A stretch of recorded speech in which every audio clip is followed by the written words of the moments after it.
السلام عليكم واهلا بيكم مع درس جديد من دروس الصف الثالث الاعدادي. درسنا النهارده هنتكلم عن الريشيو اند بروبورشن. كنا خدنا الريشيو والبروبورشن دي في جريد 6. طيب تعالوا نفتكرها مع بعض. كنا بنتكلم عن الريشيو ونقول ان هي comparing between two quantities have the same type and the same unit. وكنا بنكتبها وليكن في صورة 4/7 وكنا بنسميها 4 to 7 او 4 to 7 او كنا نقدر نقول ان هي 4 to 7 بالشكل ده. طيب كنا بنقول عندنا ان ده اسمه الفيرست ترم وده السكند ترم. المره دي الموضوع مختلف. هنقول عندنا ان الفور دي اسمها antecedent والسفن دي اسمها consequent. يبقى انا عندي antecedent وconsequent. الفيرست ترم اسمه antecedent والسكند ترم اسمه consequent. طيب زي ما كتبنا الريشيو في صوره فراكشن، نفس البروبرتيز اوف ذا فراكشن بتنطبق على الريشيو. يعني اول حاجه عندي لازم الريشيو تتكتب في السمبلست فورم. طيب في حاجة تانية قال لي لو أنا عملت multiply الانسيدنت والكونسيكوينت by the same number the value of the ratio will be the same. يعني إيه؟ يعني لما كان عندي 4/7 عملت هنا ال 4 multiplied by 2 هتبقى 8 وال 7 multiplied by 2 هتبقى 14. هنلاقي the value of 4/7 at the same value of 8/14. طيب نفس الكلام لو أنا عملت divide، يعني لو أنا كان عندي هنا 7 to 21، لو انا عملت ديفايد هعمل ال 7 divided by 7 بقت equals 1 وال 21 هعملها divided by 7 بقت equal 3. يبقى the ratio between 7 to 21 the same as the ratio between 1 to 3. ناخد بالنا من الموضوع ده لان الفكره دي مهمه جدا. لازم طالما هعمل multiply للانسيدنت والكونسيكوينت by the same number، هعمل divided للانسيدنت والكونسيكوينت by the same number. طيب لو انا عملت adding او subtracting الفاليو هيفضل زي ما هو. تعال نشوف ال 4 to 7 لو عملت بلس 1 بقت equals 5/8. هي ال 4 to 7 هي 5/8؟ لا دول not equal. يبقى لو انا عملت adding الفاليو بتغير. طيب لو كان عندي 4 to 7 وعملت minus 1 اللي هي كانت 3 to 6 اللي هي برضو equals 1/2. الكلام ده equal؟ لا not equal. يبقى لو انا عملت multiplying or dividing by the same number the value of the ratio will be the same. If you add or subtract the same number, you will change the value of the ratio.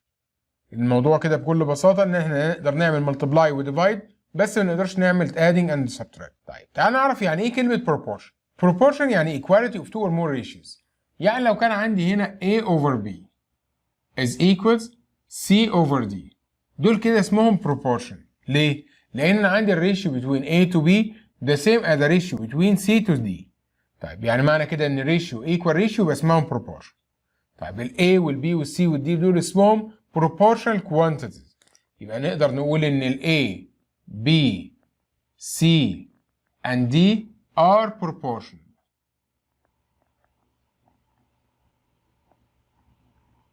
طيب انا عندي شويه properties كده للبروبورشن، تعال نعرفهم مع بعض. اول حاجه عندي لو انا قلت لك هنا ال A times D هتبقى equals B times C. يبقى AD is equals BC. طيب ال AD وال BC دول اسمهم ايه؟ ال A and D لو لاحظت هتلاقي ان هما الاثنين دول اللي في الاخر فاسمهم extremes. طيب وال BC اسمهم means. يبقى the product of extremes equal the product of means. طيب في عندي property تانية اللي هي لو انا قلت ال antecedent over antecedent it will be equal to consequent over consequent. يعني ال A over C هياها B/D. طيب تعال نشوف دي جت منين. لما كنت باجي اقول لك 3/6 هياها 2/4 اللي هي equals 1/2 at the simplest form. فبتقول لي هنا لو انا قلت الانسيدنت اوفر انسيدنت هتكون equal المفروض consequent over consequent، بس بشرط لو انا بدات هنا الانسيدنت من 3 لازم ابدا الكونسيكوينت من 6. طيب يبقى انا عندي هنا 3 to 2 وهنا 6 to 4. لو انا عملت simplifying لل 6 to 4 هلاقيهم الاثنين equal. يبقى انا لو عملت dividing الانسيدنت by incident والconsequent by consequent it will be the same. نشوف مع بعض اول سؤال. بيقول لنا هنا find the third proportion. يعني ايه كلمة third proportion؟ اتفقنا عندنا ان كلمة proportion لو انا عندي A over B is equal C/D كنا بنقول ان دول proportional quantities، وبتكون ال A عندي هنا ال first proportion second proportion third proportion and fourth proportion، وبتكون ثابته على كده ما بتتغيرش. طيب انت هنا طالب مني الثيرد بروبورشن، يعني معنى كده ان ال 3 ده هو ده الفيرست وال 4 اللي هي السكند الثيرد مش موجود، وال20 دي اللي هي الفورث. طب نعمل substitution. يبقى أنا عندي هنا 3 over 4 is equal الثيرد over 20 لأن الثيرد هو اللي مش موجود. معنى كده أنا هعمل cross multiplication يبقى الثيرد equal 3 times 20 divided by 4. للي مش عارف كنا بنعمل ايه لو قدام الفاريبل هو ال4 بيتكتب تحت. التو نمبرز اللي قدام بعض بنكتبهم في النيميريتور. طيب بعد كده أنا هعمل simplifying. 3 times 20 equals 60 divided by 4 equals 250. ونقدر نعملها by using calculator. يبقى third proportion is equal to 50. طيب نشوف مع بعض question number 2 بنفس الطريقة. هنا بيقول لي 18a squared b 12ab squared 21ab we need to find the fourth proportion. يعني معنى كده ان ده الفيرست second الثيرد والفورث هو اللي مش موجود. طيب هنكتبها ازاي؟ بنفس الطريقة 18a bar 2b divided by 12ab bar 2 is equals الثيرد اللي هو 21ab divided by الفورث. طب احنا طالبين مين؟ الفورث. يبقى الفورث equal نعمل cross multiplication. النمبر اللي قدام الفورث او الترم اللي قدام الفورث اللي هو بيتكتب تحت 18a squared b وهنا هنعمل التو نمبرز دول تايمز يبقى 12ab squared times 21ab. نبدأ نعمل simplifying. انا اقدر اعمل b مع الb وعندي هنا a باور 2 مع ال a وال a 12 times 21 divided by 18. ممكن نعملها by using calculator ممكن نعمل لها simplifying. divided by 6 equals 3 divided by 6 equals 2 divided by 3 equals 1 divided by 3 equals to 7. يبقى أنا عندي هنا إن الفورث هتبقى equals 2 times 7 equals 14 b squared. يبقى الفكرة الأساسية عشان أحل السؤال ده أنت طالب مني الفيرست أو السكند أو الثيرد أو الفورث بسيبه مش موجود وبعد كده بعمل substitution في الباقي. يبقى الفكرة الأساسية عشان أحل السؤال ده إن أنا بجيب لي 3 ترم ويطلب مني واحد منهم مش موجود. لو طالب الفيرست يبقى الاي هي اللي مش موجود، السكند يبقى البي، الثيرد هو السي، الفورث هو الدي. نشوف مع بعض فكرة جديدة في درس النهارده. بيقول لي هنا find the number that if we add it to 1 13 7 31 it will be a proportion quantity. يعني النمبرز دي دول مش proportion. اعمل adding number للنمبرز دي كلها عشان تكون proportion. احنا ما نعرفش النمبر ده فهنفرض ان النمبر ده عندنا equals x. طيب وبعد كده هنعمل adding للاكس مع كل واحد من دول يبقى ال 1 plus x to 13 plus x المفروض ان هو يبقى equals 7 plus x over 31 plus x. ليه عملنا كده؟ لان انت عاوز دول يبقى proportion. ده الفيرست والسكند third and fourth first second third and fourth. عايزين نعمل adding ل one number اللي هو ال x to the four numbers to be proportion quantities. طب ما انا اقدر دلوقتي اعمل cross multiplication. يبقى انا عندي هنا ال 1 plus x times 31 plus x is equals 13 plus x times 7 plus x. طيب 1 times 31 equals 31. 1 times x equals x. 31 times x equal to 31x. x times x equals x squared. يبقى أنا بعمل first times first, first times second, second times first, second times second. بنفس الطريقة هنعمل 13 times 7. 13 times 7 equals to 91. Plus 13 times x equals 13x.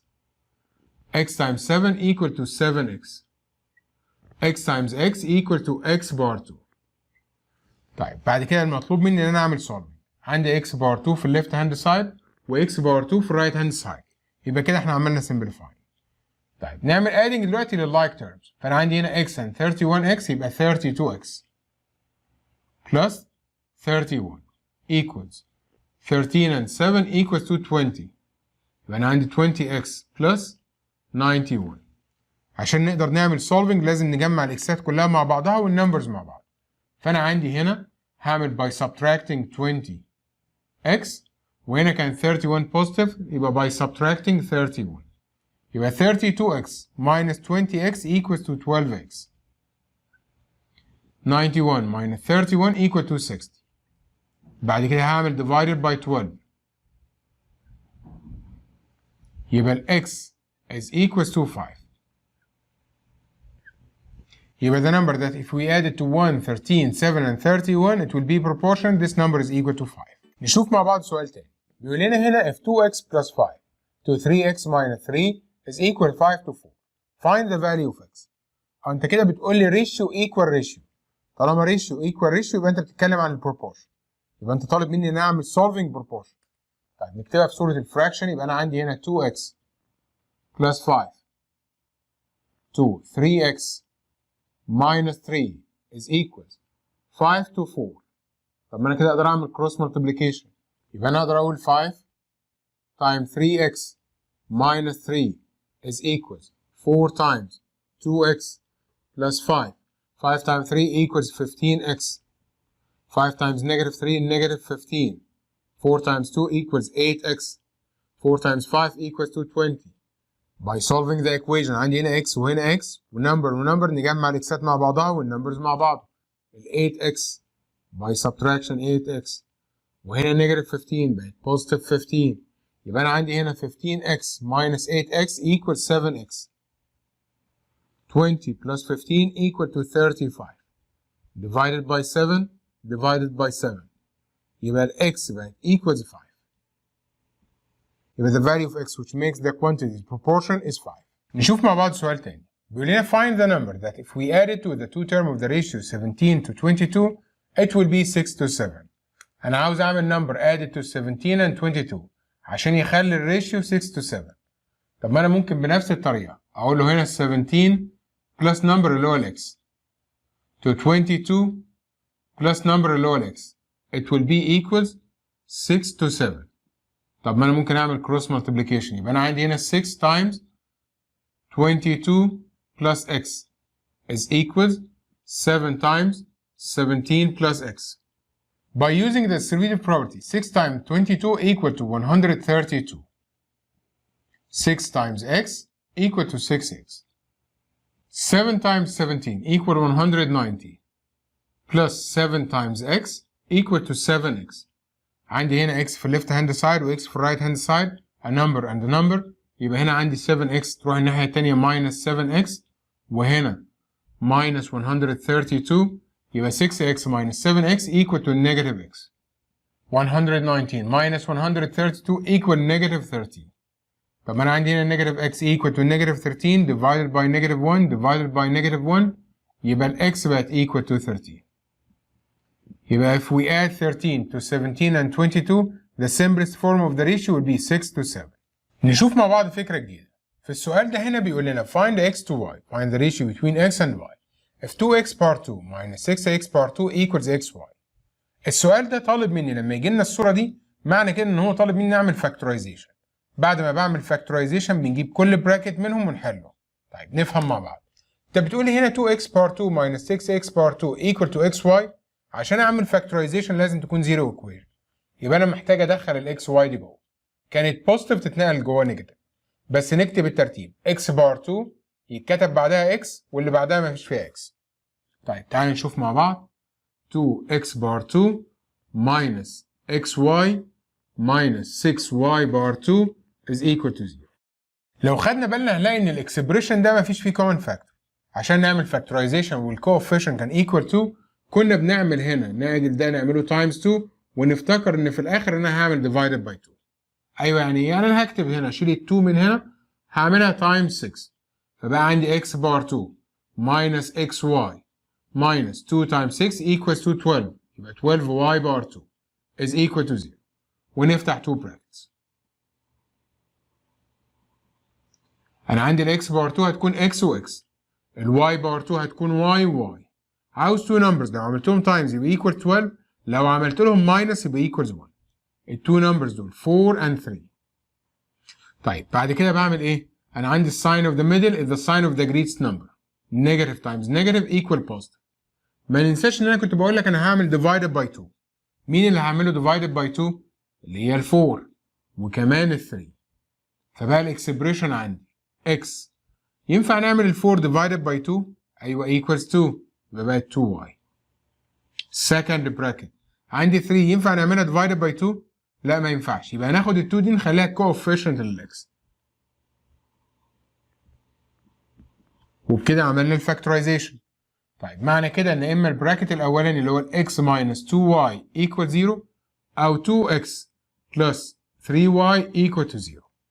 طب انا لسه برضو ما وصلش ل x to y، ما انا هقول لك انقل الواي هنا يبقى الاكس equals 2y. طب انت عاوز مين؟ عاوز الاكس to y، ما ترجعش بايدك فاضي، equals 2 to 1.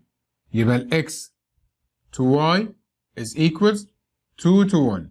احنا قلنا x to y equals 2 to 1. طب تعال نتأكد من كلامنا، ال x times 1 equals x، y times 2 equals 2y.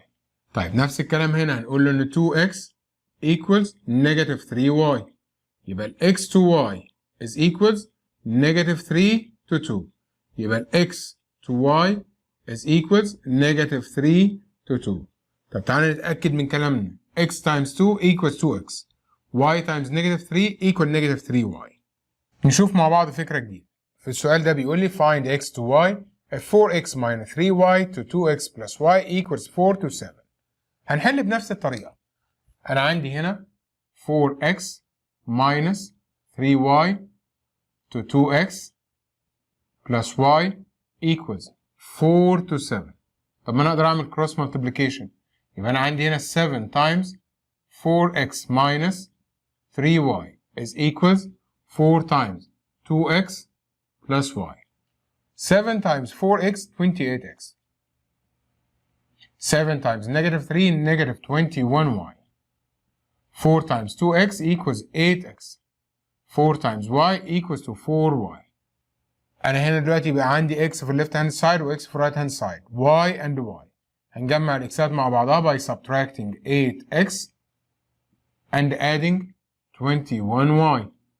يبقى أنا 28x minus 8x اللي هي بقت 20x equals 4y plus 21y equals to 25y.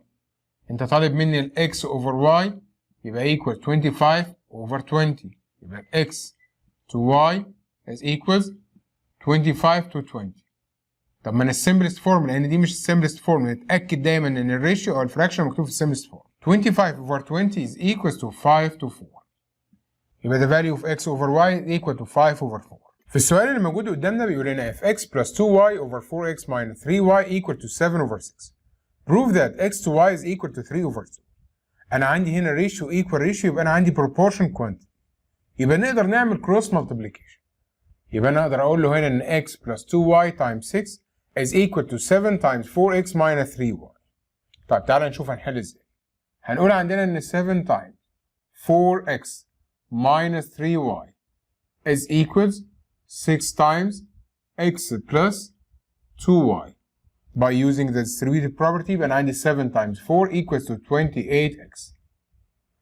7 times negative 3 equal to negative 21y equals 6 times x equal to 6x.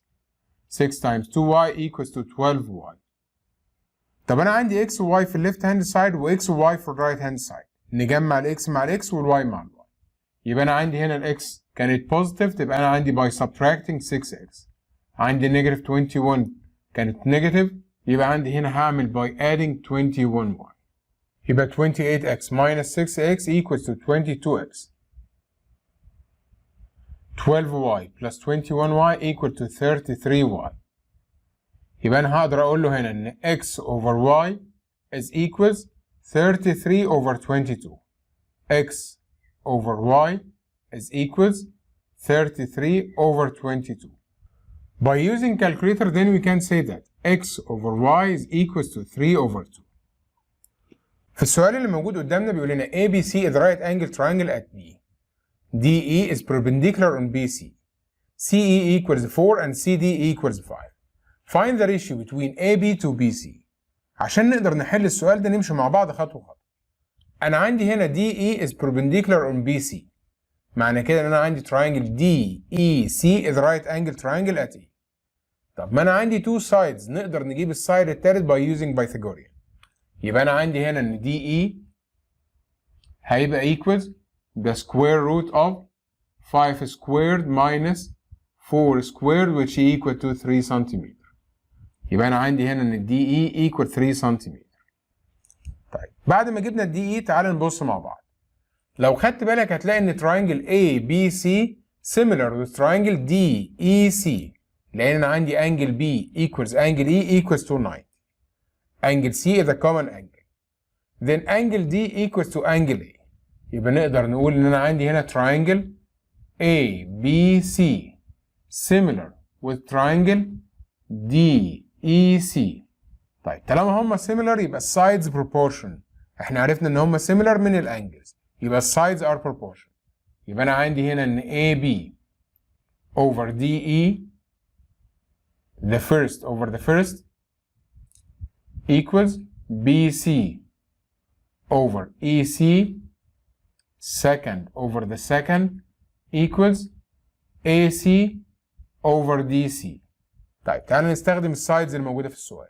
ال AB ده مش موجود لأن عاوز أجيب الريشيو ال AB to DE equal 3 equals ال BC برضو مش موجود over EC اللي هي equals 4. طب ما أنا أقدر أجيب دلوقتي مش أنا بيقول لي إن ال AB over 3 equals BC over 4. طب ما أنا أقدر أقول إن incident over incident equal consequent over consequent. يعني معنى كده إن ال AB over BC equals 3 over 4. نشوف مع بعض فكرة جديدة في درس النهاردة. بيقول لنا if A over B equal to 3 over 4 find 20A minus 7B to 15A plus B. عشان نقدر نحل السؤال ده تعالى نعرف مع بعض property جديدة من properties of the ratio and proportion. طيب قال لي هنا لو أنا عندي إن ال A over B is equals 3 over 4 معنى كده إن أنا أقدر أقول له إن ال A equals 3M أو 3N اختار أي حرف عندك وال B equals 4M. يبقى عشان نقدر نحل السؤال ده لو بيقول لي إن ال A over B equal 3 over 4 معنى كده إن ال A equal 3M وال B equals 4M. طيب وبعد كده؟ بعد كده كل اللي هتعمله هتعمل substitution في الريشيو اللي موجودة عندك. فالريشيو اللي موجودة اللي هي 20A minus 7B to 15A plus B. طب ما أنا عندي هنا إن ال A equal 3M وال B equals 4M. بدل ما كان عندي 2 variables هشيلهم واخليهم variable واحد بس اللي هو ال M. طيب يبقى أنا عندي هنا إن 20 times 3M minus 7 times 4M. أنا شلت كل A وحطيت مكانها 3M وشلت كل B وهحط مكانها 4M. عرفت الكلام ده منين؟ لأن أنا عندي إن ال A over B equal 3 over 4. كل الكلام ده over 15 times ال A اللي هي كانت ب 3M plus ال B اللي هي كانت 4M. طيب تعالى نعمل multiplying وبعد كده نعمل simplify. يبقى 20 times 3M اللي هي 60M minus 7 times 4 equals to 28M divided by 15 times 3 اللي هي 45M plus 4M. 60M minus 28M equal to 32M. 45 plus 4M equals to 49M. طب ما انا اقدر اعمل كانسل الام مع الام يعني معنى كده ان ال value of the ratio will be equals 32 to 49. في السؤال اللي موجود قدامنا بيقول لنا if A over B equal 2 over 3 x over y equals to 3 over 5 prove that 7ax plus 4by 11ay plus bx 12 and 14 are proportion quantities. طيب نفتكر مع بعض البروبرتي اللي احنا قلناها اللي فاتت. كنا بنقول عندنا since ان A over B equals 2 over 3 معنى كده اقدر اقول ان ال A equals 2M وال B equals 3M. طيب انا عندي هنا ان ال X over Y is equal to 3 over 5. في الحالة دي لما يكون عندي 2 different ratios او 2 different proportion ما ينفعش ناخد نفس ال variable.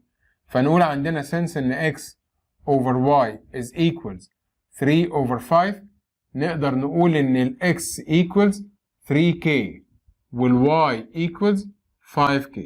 نختار different variable. بعد كده انت طالب مني ان هم يكونوا proportion quantities. يعني ايه proportion quantities؟ يعني عاوز الريشيو ما بين ال first and second is the same ratio between the third and the fourth. طيب تعال نبدأ عندنا من ال left hand side. ال left hand side ده اللي هو كان فيه مين؟ اللي هو كان فيه 7ax plus 4by over 11ay plus bx.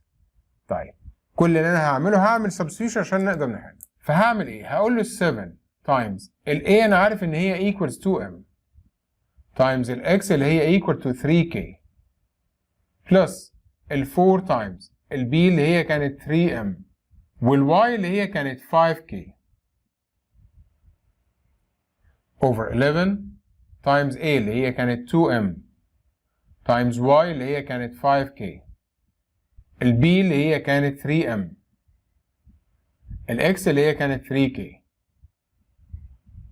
تعال نشوف السمبلست فورم للكلام ده. 7 times 2 equals 14 times 3 equals 42 mk plus 4 times 3 equals 12 times 5 equal to 60 mk divided by 2 times 5 equals 10 times 11 equals to 110 mk plus 3 times 3 equals to 9 mk equals 42 plus 60 equals to 102 mk.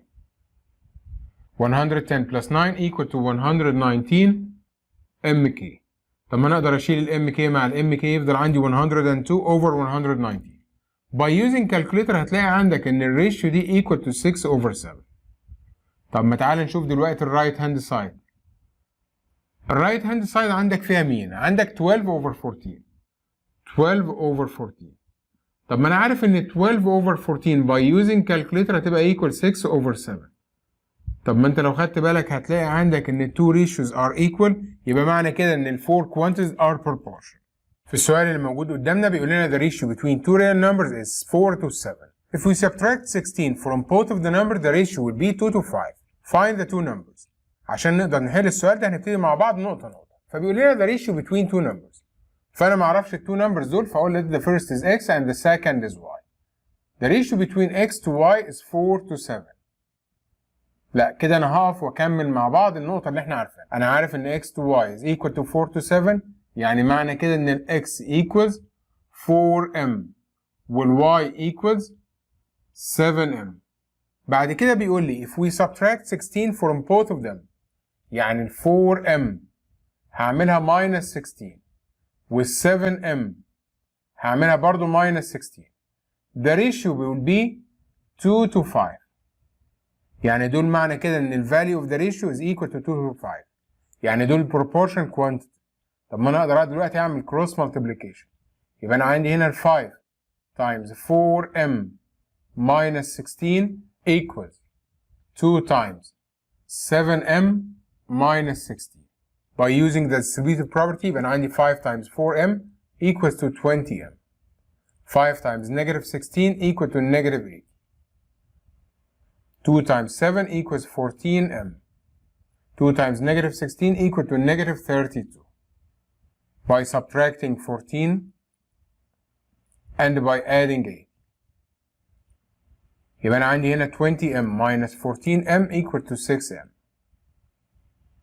80 minus 32 equals to 48. Divided by 6 divided by 6. معنى كده إن ال m هتبقى equals 8.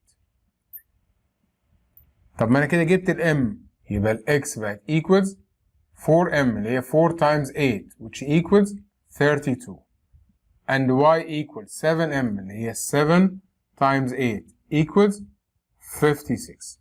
آخر سؤال معانا في درس النهارده بيقول لنا if the ratio between two numbers is 2 to 5 and 2 subtracted from the first and 1 added to the second the ratio will be 1 to 4. Find the two numbers. طيب تعال نحل مع بعض. أنا ما أعرفش two numbers let the first is x and the second is y. The ratio between the two numbers is 2 to 5. يعني معنى كده إن ال x هتبقى equals 2m وال y equals 5m. بعد كده بيقول لي 2 subtracted from the first. يبقى أنا عندي إن ال 2m ده هي هعمل منها minus 2 and 1 is added to the second. السكند اللي هو ال 5m هنعمل له plus 1. The ratio will be 1 to 4. معنى كلمة إن ال ratio equal to 1 over 4 يعني معنى كده إن دول proportion. طالما proportion نقدر نعمل cross multiplication. يبقى 4 times 2m minus 2 is equals 1 times 5m plus 1. يبقى 4 times 2m اللي هي 8m minus 4 times 2 equals 8. 1 times 5m plus 1 equals 5m plus 1. يبقى أنا هنا هعمل subtracting 5m وهنا هعمل adding 8. يبقى 8m minus 5m equal to 3m. 1 plus 8 equals 9. Divided by 3 divided by 3. يبقى ال m بقت equal 3. بعد ما طلعنا ال m نبدأ نطلع ال 2 numbers. أنا عندي إن ال x كانت equals 2m. يبقى بقت 2 times 3 which equals 6.